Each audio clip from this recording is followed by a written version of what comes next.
Hello, good morning. It's Monday, the day after the long weekend here in Poland, and I've brought my dogs to my favourite place in the town in which I live. This is the wild meadow. You can see the flowers, we can hear the birds singing. My dogs are doing what they normally do. They are searching for, there's one behind me you can see, and the other one is just there. You can maybe just see her tail. She's digging holes.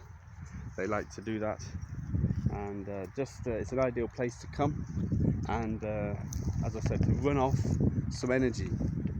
But as I was walking here today for my walk, it occurred to me that in English there are many different options for describing the things that we do, and it just depends on our motive, the reason we're doing it, and what we want to accomplish when we do it.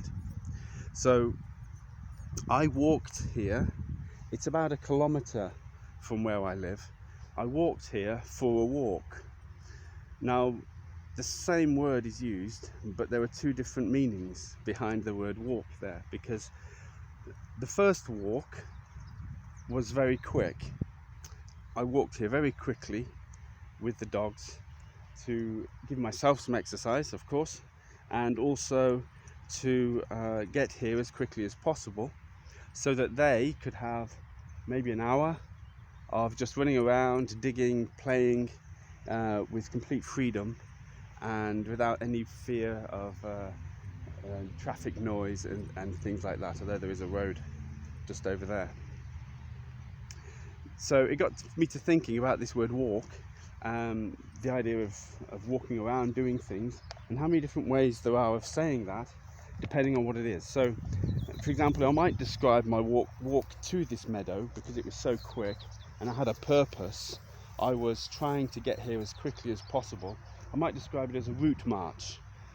A route march, it's a military term from soldiers, and it describes getting somewhere as quickly as possible for a particular purpose. And my getting here today as quickly as possible was for the purpose of walking and relaxing. So then I'm just having a stroll through the meadow, which means a very slow walk. We use the word stroll to describe maybe a walk along a river, a stroll along the river, a stroll through the meadow, which means you walk slowly, you take your time. It doesn't matter how far you get. It doesn't matter if you walk 10 meters and stop.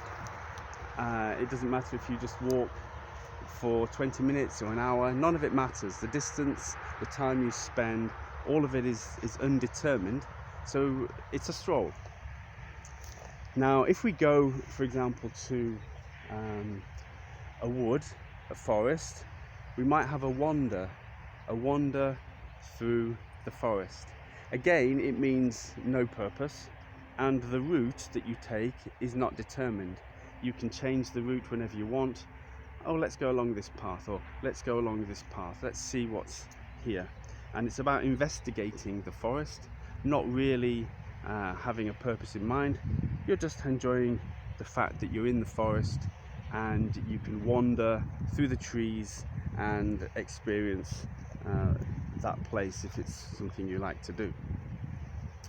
If we are in perhaps a town, maybe we're sightseeing, that also is about walking, sightseeing. But if you want to go sightseeing in a town, you might have a meander. Now, meander is a strange word, but what it means is you walk in not a straight line. You go this way, then you go that way, and you meander through the streets, investigating, searching for what you might find there. So, for example, you might say, I'm going to walk into the city centre and I'm going to have a meander around the market.